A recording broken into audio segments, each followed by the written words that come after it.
Mengerikan, Azerbaijan klaim sudah hancurkan 200 tank militer Armenia. Perang semakin berkecamuk.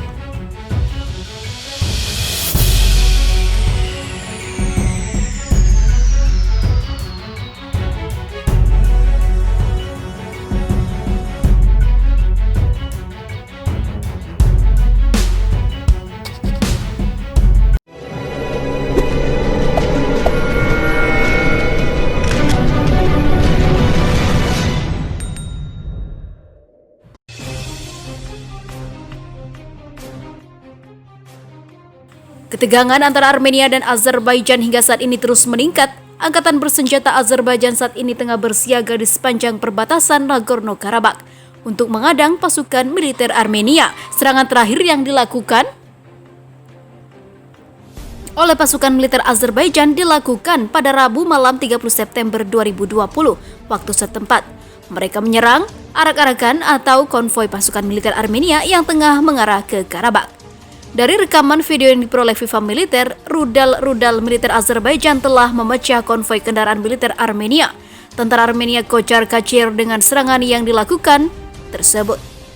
Kementerian Pertahanan Azerbaijan pagi tadi secara resmi mengaku bertanggung jawab atas serangan tersebut. Menurut Kementerian Pertahanan Azerbaijan, Armenia telah mengalami kekalahan sejak perang antara Armenia dan Azerbaijan pecah pada minggu lalu. Azerbaijan mengklaim sudah berhasil menghancurkan 200 tank dan kendaraan lapis baja milik tentara Armenia selama perang dua negara pecahan Uni Soviet itu berlangsung. Armenia telah kehilangan 200 tank dan kendaraan lapis baja lainnya, kata Kementerian Pertahanan Azerbaijan yang dikutip FIFA Militer dari Sputnik News pada Kamis 1 Oktober 2020. Tak hanya itu, Kementerian Azerbaijan juga mengklaim telah menghancurkan 228 instalasi artileri milik Armenia dan beberapa sistem peluncuran roket dan mortir milik pasukan militer Armenia. 30 sistem pertahanan udara, 6 pusat kendali komando dan pos komando dan observasi, depot amunisi, kemudian lebih dari 110 item peralatan otomotif dan satu sistem rudal pertahanan udara S-300 telah hancur, katanya. Di sisi lain, diberitakan sebelumnya, tanpa menunjukkan keraguan, Recep Tayyip Erdogan berpidato dengan lantang di depan sidang umum Majelis Besar Nasional Turki. Presiden ke-12 Turki itu memastikan sikap Turki dalam dukungan penuh terhadap Azerbaijan dalam perang melawan Armenia. Menurut laporan yang dikutip FIFA Militer dari Anadolu Agency, Erdogan menyampaikan pidatonya dengan berapi-api. Erdogan yang juga merupakan Partai Keadilan dan Pembangunan Turki tak segan menebar ancaman kepada pihak manapun yang coba menghalangi Azerbaijan untuk mengklaim wilayah Nagorno-Karabakh. Pernyataan Erdogan memang masuk akal, pasalnya Nagorno-Karabakh adalah wilayah yang masuk dalam teritorial Azerbaijan dan diakui secara sah dalam hukum internasional. Erdogan menyebut Armenia dengan istilah sinis bahasa Turki yaitu haydut atau yang dalam bahasa Indonesia berarti perampok bersenjata.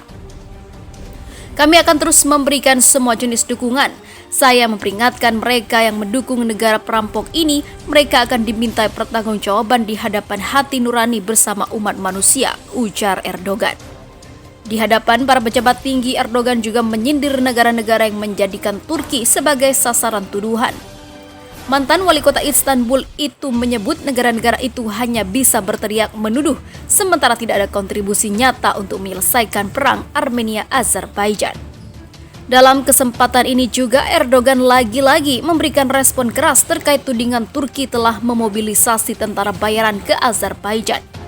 Tuduhan itu dinyatakan langsung oleh Kementerian Pertahanan Armenia yang mengetahui kedekatan Erdogan dengan Jenderal Adnan Tanriverdi, pendiri perusahaan keamanan swasta Turki yaitu Sadat International Defense Consultancy (INC).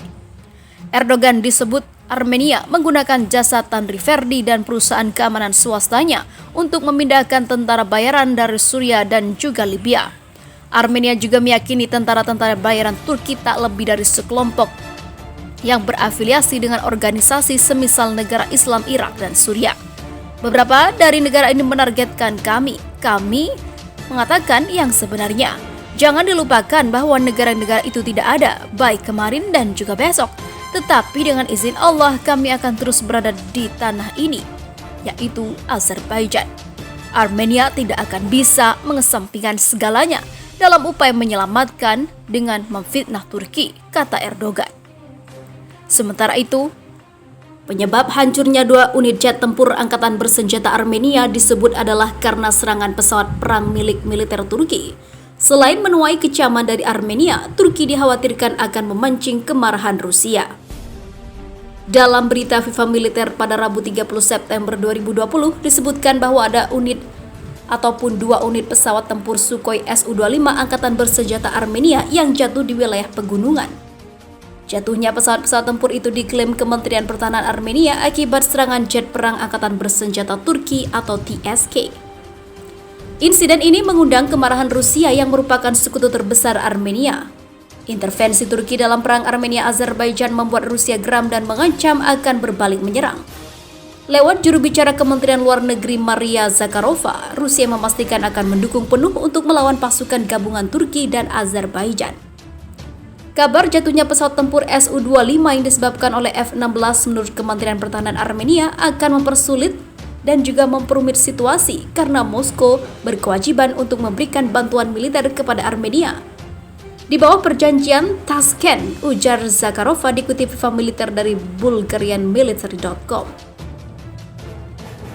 Zakharova juga mengonfirmasi bahwa pemerintah Armenia tengah mempertimbangkan pengaktifan pasal 4 Pakta Pertahanan Keamanan Kolektif atau CSTO 1992.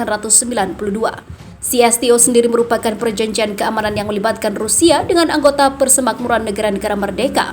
Dan yang perlu diketahui, Armenia adalah salah satu dari 5 negara Persemakmuran Negara-Negara Merdeka selain Kazakhstan, Kirgistan, Tajikistan, dan juga Uzbekistan.